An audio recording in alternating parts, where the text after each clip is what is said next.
How to transfer Google Photos to a USB flash drive.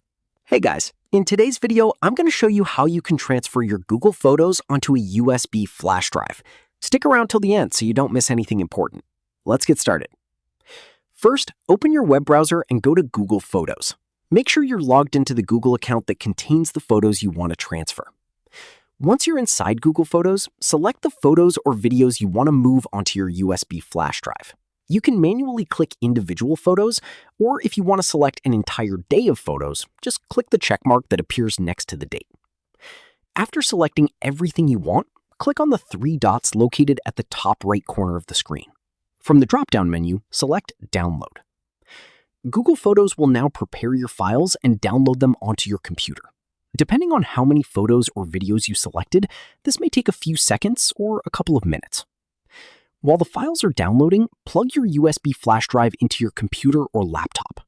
Once connected, open your File Explorer on Windows or Finder if you're using a Mac. You should see your USB drive appear in the list of devices. Now head over to your Downloads folder, because that's where the Google Photos download will usually be saved. In most cases, the files will be inside a zip folder. Double-click the zip file to extract or open the photos. After that, right-click the extracted folder and select Copy. Next, open your USB flash drive, right-click inside the drive, and select Paste. Your computer will now start transferring the Google Photos onto the USB flash drive. Once the transfer finishes, your photos and videos will be safely saved onto the USB device.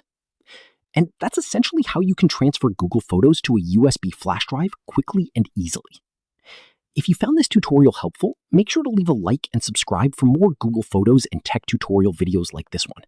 Thanks for watching, and I'll see you in the next one.